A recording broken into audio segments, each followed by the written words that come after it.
where you live, but you're still technically on this probation here in Texas. So it's not like the whole Well, no, there's one fee, but you will have to report either by mail or online here as well each month. So you're going to go in person there, and you also have to report here. So you can't forget to do that mail-in or the online reporting here, because that would be a violation. It's just a lot of people, they think they're doing everything right because they're reporting in person over there, but you have to stay in touch with us as well. All right. Judge, real quick, I apologize. There is one thing, and I spoke to Mr. Megan about this previously. That's right. There seems to be maybe a new charge in Georgia. All right, pause right here. What appears to be a calm, routine courtroom check-in is actually the beginning of a felony probation case. One wrong move from this point could send someone to prison for years. Watch closely as the judge sets the tone. I don't know the circumstances of this, nor do I recognize the charge. Yeah. And it's equivalent with us. Hang on, ma'am. So that's the only thing that's new that I wasn't aware of, and I spoke to Mr. Megan about before, and he was going to find out. Okay, so whatever you have to take care of, obviously in Georgia with regard to... I don't have anything to take care of. That was like what they were holding me on in Georgia. That's the case, Judge. But But I got in a car accident and they arrested me because I had a warrant here. I got you. Okay. All right. But I believe they dealt with that. Well, Okay. there was nothing to deal with. I just like, had to find out. That's where you got arrested, and then they transferred you here? I didn't get transferred. I just had to sit in jail for 44 days. Okay. To find out. Okay. Got it. That's Okay. sufficient for the state. All right. I just didn't know. Okay, Ms. Cassidy, I'm going to... This part is critical. A lot of people mess up probation right here.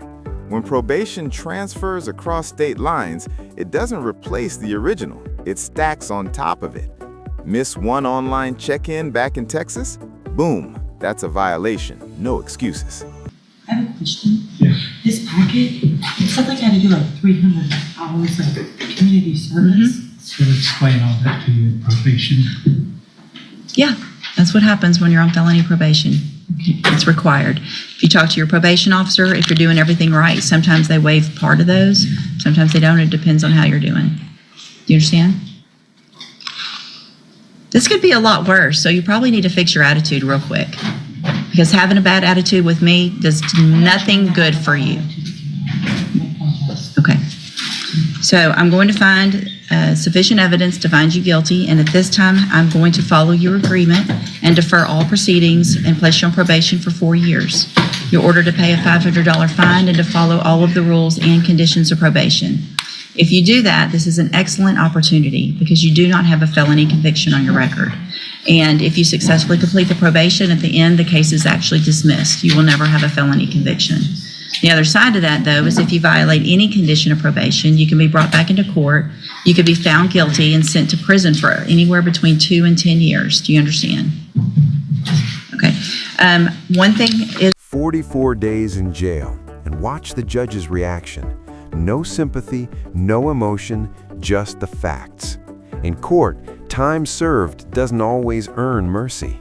The system moves forward, whether you've already suffered or not. on these types of probation, if you do everything you're supposed to, I sign early terminations from probation all the time. But it means you have to get it all taken care of early and up front. So take care of everything, and then there's the possibility of getting off early. I'm handing you the trial court certification that shows this was an agreement that I followed, and so you've waived your right to appeal.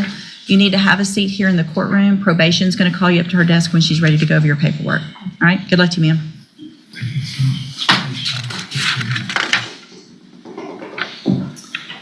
Thomas Fisher, Mr. Macon. And here comes the moment judges hate.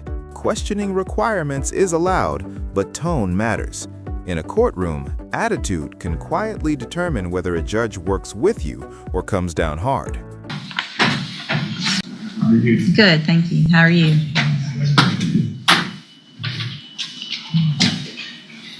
This is his father, Judge. We're bringing him up. I don't know if you want to put this on the record or not, but since this case has been initiated, his father has been essentially acting as a guardian for Chad's whole life. We've gotten that formally done.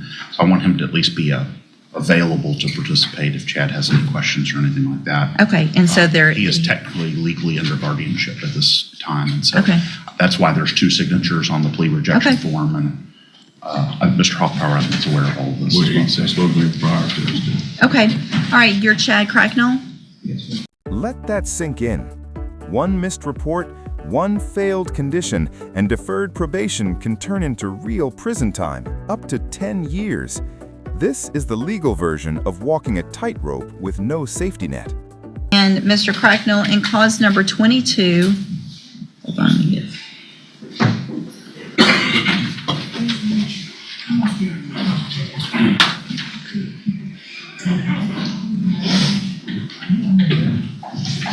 Cause number 22-39948, you're charged with the second-degree felony offense of solicitation of prostitution from February 26th of 2021, and that's for under 18. And what that means is that if you go to trial and you're found guilty by a jury, the range of punishment would be between 2 years and up to 20 years in prison. Do you understand?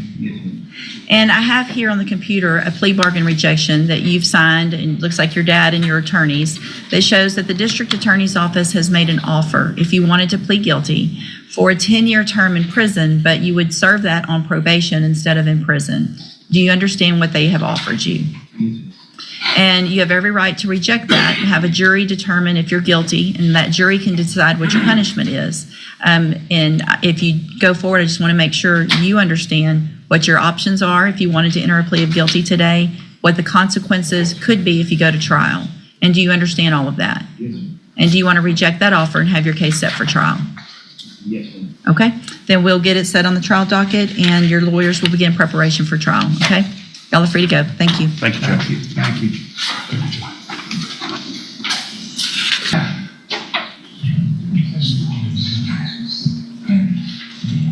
All right, ma'am. Again, you are Carolyn Whitaker. And is the offer in each case or is it in one and Large degree felony job. with a dismissal of the other or what? Would be, if it agree with it, it's a cap offer with the dismissal. With the dismissal. I'm going to, If he needs to do another one, no. I just want to fill in the dismiss cause number with everyone's permission. That's good. That's Sorry. part of the plea bargain. No, that's okay. Reject. Much more high-tech down here. I know. When it works, we are. I had to get some help. It is nice once you kind of get used It to is. it, but, okay. So, Ms. Whitaker, in cause number 24, DCCR 2182, you're charged with the first-degree felony offense of aggravated sexual assault from September 17th of 2024. And what that means is that if you go to trial and you're found guilty, the range of punishment is between 5 years and up to 99 years or life in prison. Do you understand? And I have here on the computer a plea bargain rejection that has your signature with Mr. Morian's that shows that the state has offered, if you wanted to enter a plea of guilty, for a cap of 40 years in prison, which means you would be leaving your punishment up to me, but if I followed that agreement, I couldn't give you more than 40. I can give you 40, I can give you less, I can consider whatever. That would all take place later at a sentencing hearing. You have every right to reject that and have your case set for trial. I just want to make sure you understand all the consequences and possible options. And do you understand that? And do you want to reject that offer and have your case, both cases set for trial? And I don't think I said it, I talked about it, but that part of that plea offer would be for a dismissal in the injury to a disabled individual. Do you understand that as well?